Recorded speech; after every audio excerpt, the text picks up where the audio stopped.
Hello, नमस्कार साथियों। Krishna classes YouTube channel पर आप सभी साथियों का बहुत बहुत स्वागत है। प्यारे साथियों, आज की क्लास में हम राजस्थान जीके के अति महत्वपूर्ण प्रश्न पढ़ेंगे जो सभी एग्जाम में बार बार पूछे गए हैं। यदि आप राजस्थान हाई कोर्ट और राजस्थान चतुर्थ श्रेणी रीट सेकंड ग्रेड और फर्स्ट ग्रेड की तैयारी कर रहे हो तो ये प्रश्न आपके लिए महत्वपूर्ण रहने वाले हैं। साथियों, यदि आप सभी विषयों की क्लासें रेगुलर चाहते हैं तो इस चैनल को जरूर सब्सक्राइब कर लो ताकि आपको सभी क्लासें मिलती रहे। साथियों, इस क्लास में राजस्थान जीके के 50 अति महत्वपूर्ण प्रश्न पढ़ेंगे जो सभी एग्जाम में ज़्यादातर पूछे गए हैं। और साथियों, आज की क्लास विशेष रूप से आने वाले एग्जाम जैसे राजस्थान हाई कोर्ट और राजस्थान चतुर्थ श्रेणी के लिए बहुत ही उपयोगी क्लास होने वाली है। चलते साथियों, पढ़ते हैं क्वेश्चन को। क्वेश्चन है, आदिवरा की उपाधि किस राजपूत शासक ने धारण की? वह है। तो साथियों, आदिवरा की उपाधि धारण करने वाला कौन सा राजपूत शासक था? परमार भोज, महिर भोज, पृथ्वीराज चौहान और विग्रहराज चतुर्थ। तो साथियों, आदिवरा की उपाधि धारण करने वाले कौन से शासक हो जाएंगे? वो हो जाएंगे अपने महिर भोज। कौन हो जाएंगे? महिर भोज। ये महिर भोज कौन थे? ये प्रतिहार शासक थे। कौन थे? प्रतिहार शासक। और महिर भोज ने एक तो आदिवरा और एक भोज प्रथम और प्रभास, इन नाम से क्या क्या कर रखी थी? उपाधियां प्राप्त कर रखी थी। और ग्वालियर प्रशस्ति में महिर भोज किसका उल्लेख है? महिर भोज। ग्वालियर प्रशस्ति किनकी देन है? महिर भोज की। और इनका समय है 836 से 885 के मध्य का समय किनका है? महिर भोज का।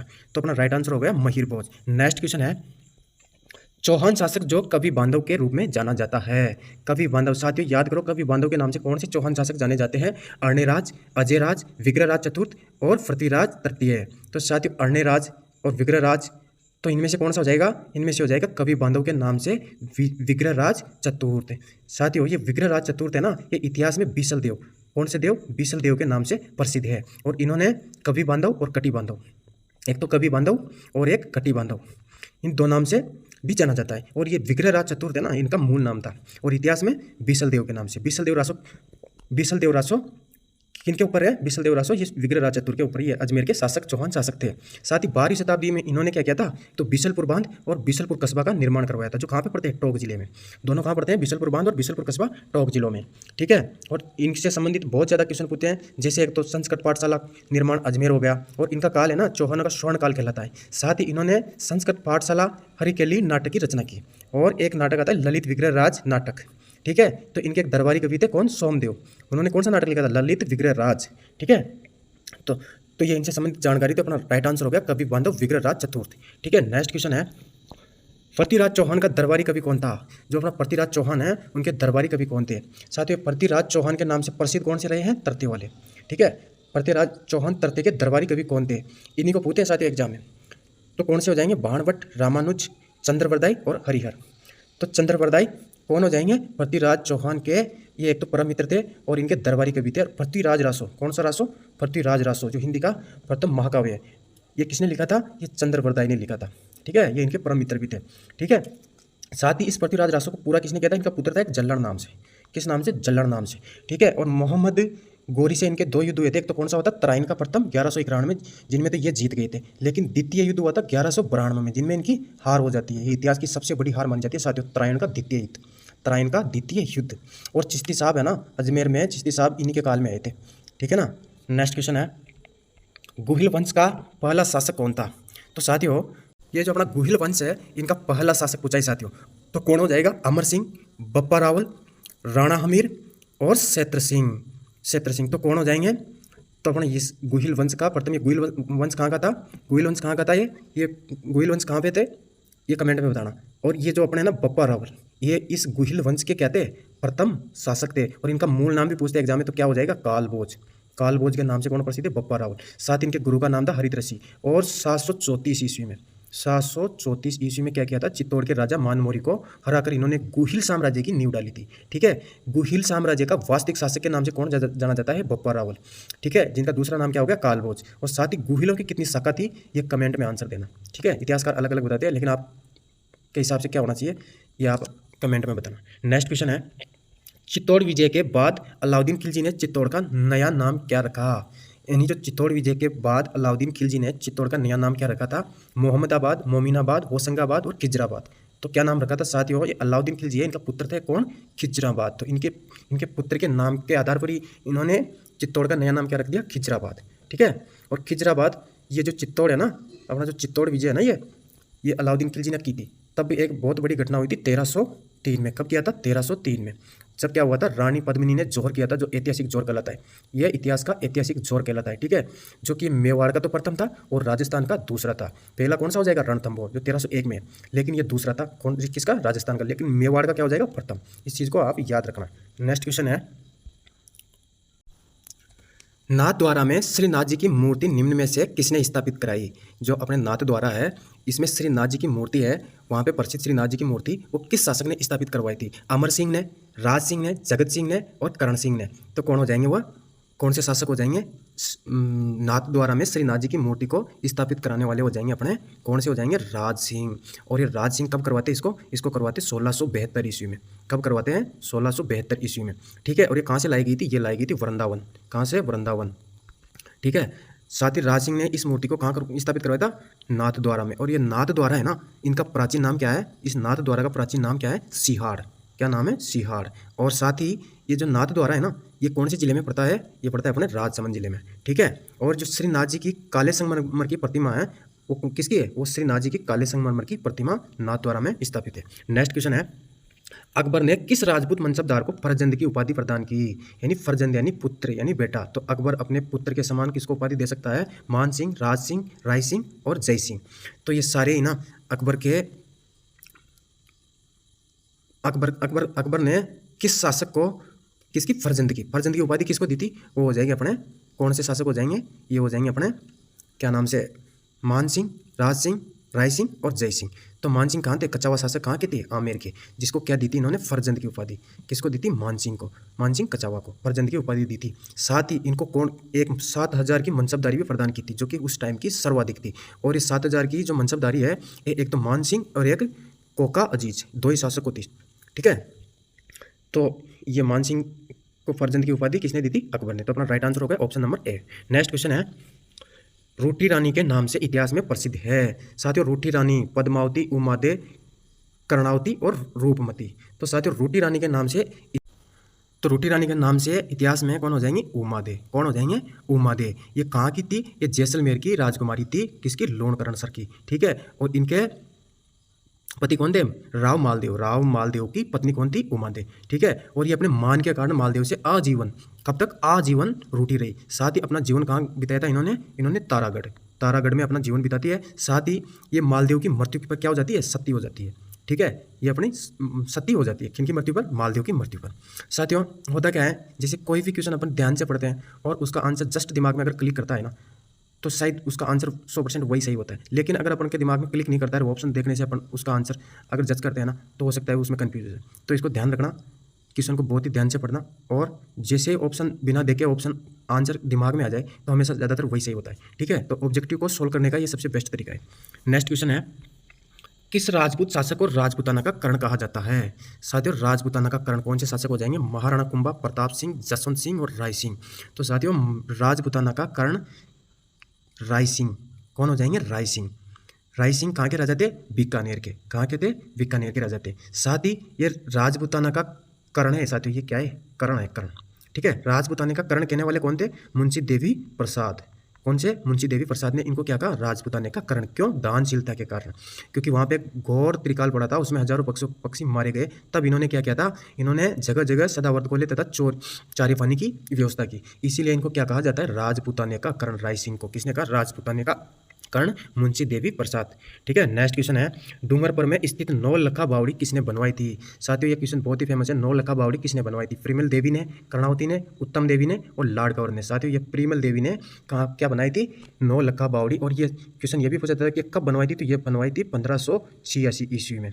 कौन थी ये? महारावल आस्करण की रानी थी। किनकी? आस्करण की रानी थी, ठीक है। आस्करण की रानी थी। तो नेक्स्ट क्वेश्चन है, राजस्थान में 1857 की क्रांति के समय यहाँ के एजीजी कौन थे? साथियों, एजीजी कौन थे? अपने राजस्थान में 1857 की क्रांति के समय एजीजी कौन थे? एजीजी का मतलब होता है agent to governor general. Agent to governor general. अब 1857 की क्रांति के समय राजस्थान के कौन थे? हेनरी लॉरेंस, कप्तान हीथकॉट, मिस्टर लॉकेट और जॉर्ज पेट्रिक लॉरेंस। तो साथियों, 1857 की क्रांति के समय जॉर्ज पेट्रिक लॉरेंस क्या थे? यहाँ के एजीजी थे। और जो ये थे ना, क्या? Mister locket. कौन से? Mister locket. ये राजस्थान के प्रथम एजीजी थे। कौन थे? ये प्रथम एजीजी थे। और अपने ये 1857 की क्रांति के समय कौन हो गए? George Frederick Lawrence. ठीक है। और साथ ही क्वेश्चन पूछता हूँ आपको, अगर आंसर आता है ना तो कमेंट में इसका जवाब जरूर देना। ये क्वेश्चन है ना बहुत ही इंपॉर्टेंट है। कौन सा है कि राजपूताना रेजिडेंसी की स्थापना कब और कहाँ की गई? राजपूताना रेजिडेंसी की स्थापना कब और कहाँ की गई? 1857 की क्रांति से ऐसे क्वेश्चन बनते हैं साथियों। ठीक है। नेक्स्ट क्वेश्चन है, किस शासक ने 1857 के युद्ध में सेना का नेतृत्व स्वयं किया? यानी किस शासक ने 1857 के युद्ध में सेना का नेतृत्व स्वयं किया? कुशाल सिंह ने, दलपत सिंह ने, रणजीत सिंह ने, सरदार सिंह ने। तो साथियों ये बीकानेर के सरदार सिंह है ना, इन्होंने क्या किया था? 1857 की क्रांति के समय सेना को खुद नेतृत्व किया था। और इन्होंने ये एक ऐसे राजस्थान के एकमात्र ऐसे शासक थे जो अंग्रेजों के साथ देने के लिए रियासत से बाहर गए थे। क्या कहाँ गए थे? रियासत से। एक स्थान है बाड़लू। बाड़लू नामक स्थान पर विद्रोहियों को क्या किया था? इन्होंने क्रांतिकारियों को पराजित किया था। साथ में अंग्रेजों ने बदले में इनको कितने परगने दिए थे? 41 परगने दिए थे। कितने? 41 गांव या परगने दिए थे। तो ऐसे थे सरदार सिंह जी। ठीक है। नेक्स्ट क्वेश्चन है, राजस्थान के द्वितीय भामाशाह माने जाते हैं साथियों। द्वितीय भामाशाह, प्रथम भामाशाह तो कौन थे? महाराणा प्रताप के साथ वाले। लेकिन द्वितीय भामाशाह कौन थे? अमरचंद भाटिया, कुशल सिंह चंपावत, सरदार सिंह, शिवदान सिंह। तो साथियों जो अमरचंद भाटिया है ना, ये द्वितीय भामाशाह इसलिए कहा जाता है क्योंकि रहने वाले तो कहाँ के थे? राजस्थान के, लेकिन ये ग्वालियर में क्या करते थे? कारोबार करते थे। तो जब अपने 1857 की क्रांति हुई थी ना, उस समय रानी लक्ष्मीबाई की इन्होंने धन देकर मदद की थी। और साथ ही 1857 की क्रांति में फांसी पर लटकने वाले कौन से क्रांतिकारी थे? प्रथम। कौन से थे? प्रथम क्रांतिकारी थे, ये फांसी पर लटकाए गए थे। इसीलिए इनको क्या कहते हैं? क्या कहते हैं इनको? द्वितीय भामाशाह, राजस्थान के द्वितीय भामाशाह। ठीक है। तो इसका राइट आंसर हो गया option number A, Amarchand Bhatia. Next question है, अंग्रेजों से संधि करने वाला राजस्थान का प्रथम राज्य। अंग्रेजों से संधि करने वाला राजस्थान का साथी कौन सा राज्य था? कोटा, जयपुर, जोधपुर, अलवर। तो साथियों कौन सा राज्य हो जाएगा अंग्रेजों से संधि करने वाला प्रथम राज्य? वो हो जाएगा साथियों अपना, कौन सा हो जाएगा? अलवर। और साथियों अच्छी बात बताऊं, ये जो प्रथम संधि थी ना, सबसे पहले तो भरतपुर, फिर उसके बाद अलवर, फिर उसके बाद सिरोही, ये क्रम था इनका। ठीक है। तो भरतपुर, अलवर, सिरोही, इन राज्यों ने सर्वप्रथम किनसे संधि की थी? अंग्रेजों से। यानी सबसे बाद के अंदर किसने की थी? सिरोही। सबके बाद में सिरोही, बीच में और करते हैं, लेकिन सबसे पहले भरतपुर, अलवर, फिर सबके बाद में सिरोही। ठीक है। नेक्स्ट क्वेश्चन है, तो लास्ट का भी पूछ सकते हैं और सबसे पहले का भी पूछ सकते हैं, तो दोनों याद रखना। नेक्स्ट क्वेश्चन है, चिड़ावा का गांधी किसे कहा जाता है? चिड़ावा का गांधी किसे कहा जाता है? गोकुल भाई भट्ट, जमनालाल बजाज, भोगीलाल पांड्या, मास्टर प्यारेलाल गुप्ता। तो किसे कहा जाता है? चिड़ावा के गांधी। साथियों ये राजस्थान में चिड़ावा के गांधी के नाम से कौन से फेमस है? वो हो जाएंगे अपने मास्टर प्यारेलाल गुप्ता। ये मास्टर प्यारेलाल गुप्ता कहाँ के थे? चिड़ावा के। ठीक है। और इन्होंने एक क्वेश्चन और बोलते, अमर सेवा समिति। कौन सी? अमर सेवा समिति की क्या की थी? स्थापना की थी। और ये है ना, बाकी ये राजस्थान में देखो, अपने राजस्थान में गांधी नाम से बहुत कितने लोग फेमस है, कितने गांधी अपने राजस्थान में? गोकुल भाई भट्ट कहाँ के क्या हो जाएंगे? गोकुल भाई भट्ट राजस्थान के गांधी। जमनालाल बजाज महात्मा गांधी जी के 5वें पुत्र। और भोगीलाल पांड्या क्या हो जाएंगे? वागड़ के गांधी। और मास्टर प्यारेलाल गुप्ता चिड़ावा के गांधी। तो ये सारे गांधी नाम से फेमस है। ठीक है। ये जमनालाल बजाज ने 5वें पुत्र कहलाते गांधी जी के 5वें पुत्र। ठीक है। तो कंफ्यूज मत होना। नेक्स्ट क्वेश्चन है, बेंगू किसान आंदोलन का, यहाँ पे किसान है ये। ठीक है। क्या है? किसान है। बेंगू किसान आंदोलन का नेतृत्व किसने किया? विजय सिंह पति, जयनारायण व्यास, गोकुल भाई भट्ट और रामनारायण चौधरी। तो साथियों बेंगू किसान आंदोलन का नेतृत्व करने वाले कौन से नेता थे? वो हो जाएंगे अपने रामनारायण चौधरी। कौन थे? रामनारायण चौधरी। ये बेंगू जो किसान आंदोलन कहाँ से हुआ था? ये कहाँ का? मेवाड़ का ठिकाना था। और बिजोलिया किसान आंदोलन से प्रेरित होकर इन्होंने आंदोलन की शुरुआत की। कब की थी? 1921 में शुरू होता है साथियों। ये कब होता है? 1921 में। और कौन सी जगह पे? एक स्थान पड़ता है मैनाल के बालाजी। ये मैनाल बहुत फेमस है, ये अपना ज्योग्राफी में भी आता है। किसमें? मैनाल का झरना। ठीक है। तो मैनाल से 1921 में किसकी शुरुआत होती है? बेंगू किसान आंदोलन। और इस आंदोलन में दो नाम है, एक तो कौन से? रूपा जी। कौन से? रूपा जी। और दूसरे करपा जी। ये किसान क्या हो गए थे? शहीद हो गए थे। इसलिए बेंगू किसान आंदोलन भी बहुत इंपॉर्टेंट है। ठीक है। नेक्स्ट क्वेश्चन है, किसान हत्याकांड को गांधी जी ने जलियांवाला बाग हत्याकांड से बढ़कर बताया। किससे? जलियांवाला बाग हत्याकांड से। किसने? गांधी जी ने क्या बताया? बढ़कर। तो कौन सा हत्याकांड था वो? बेंगू, बिजोलिया, दूधवाकारा, नीमूचाणा। तो साथियों नीमूचाणा हत्याकांड को गांधी जी ने जलियांवाला बाग से भी बढ़ के बताया था। किसमें? एक अखबार था रियासत अखबार, जो कहाँ से निकलता था? ये निकलता था दिल्ली से जो इसमें इसकी तुलना की थी दोहरी जर्नल डायर की संज्ञा दी थी। किसकी संज्ञा दी थी उस अखबार में? गांधी जी ने दोहरी डायर शाही की। ठीक है। नेक्स्ट क्वेश्चन है, गोरा बादल महल कहाँ है? गोरा बादल महल कहाँ स्थित है? साथियों गोरा बादल महल कहाँ हो जाएगा? बहुत ही फेमस क्वेश्चन है आज का, बहुत इंपॉर्टेंट क्वेश्चन है साथियों, और इससे संबंधित बहुत सारी जानकारी अपने देखने वाले हैं। तो कहाँ हो जाएगा? रणथंभौर, जालोर, कुंभलगढ़, चित्तौड़गढ़। तो गोरा बादल महल कहाँ हो जाएगा? ये हो जाएगा साथियों अपने, कहाँ हो जाएगा? चित्तौड़गढ़ दुर्ग। चित्तौड़गढ़ दुर्ग में क्या क्या है एक बार रिवाइज करते हैं अपन। जैसे इस दुर्ग में बहुत सारे मंदिर वगैरह है, जैसे एक तो कालिका माता का मंदिर है, श्रृंगार चौरी है, 7-20 देवरी, कुंभ श्याम मंदिर, तुलजा भवानी मंदिर और जयमल पत्ता की छतरियाँ। साथ ही गोरा बादल महल तो है ही सही, और पद्मिनी, रानी पद्मिनी का महल है जहाँ पे जोर हुआ था। ये आदि भवन कहाँ पे है? चित्तौड़। और चित्तौड़ के बारे में तो कहते हैं कि गढ़ गढ़ तो चित्तौड़गढ़, बाकी सब गढ़ैया। ये राजस्थान का सब गढ़ों का सिरमौर है। कौन? चित्तौड़गढ़। ठीक है, नेक्स्ट क्वेश्चन है, रावण हत्ता किस प्रकार का वाद्य यंत्र है? कौन सा हत्ता? रावण हत्ता किस प्रकार का वाद्य यंत्र है? साथियों ऐसे क्वेश्चन आते हैं वाद्य यंत्रों से, तत्वाद्य, सुशिर वाद्य, अवनद और घन। तो रावण हत्ता कौन सा हो जाएगा? ये हो जाएगा साथियों तत्, यानी रावण में क्या होते हैं? तार, इसलिए क्या होता है? तत्वाद्य। ठीक है, और इसका प्रयोग कब होता है? इसका प्रयोग होता है फड़ बांधते समय, बोपा जाति के लोग इसका प्रयोग करते हैं। ठीक है, और कौन सी फड़ के समय रावण हत्ता का प्रयोग किया जाता है, ये आपके लिए कमेंट में है, विशेष रूप से इसका आंसर देना। ठीक है, तो साथियों लास्ट क्वेश्चन था, और आशा करता हूँ ये क्लास आपको बहुत ही अच्छी समझ में आई होगी, और आपके इसमें से कितने क्वेश्चन सही हुए ये ज़रूर मेरे को कमेंट में बताना। और साथियों वीडियो को लाइक और शेयर करके चैनल को ज़रूर सब्सक्राइब कर लेना। मिलते हैं साथियों नेक्स्ट क्लास में, तब तक के लिए थैंक यू सो मच।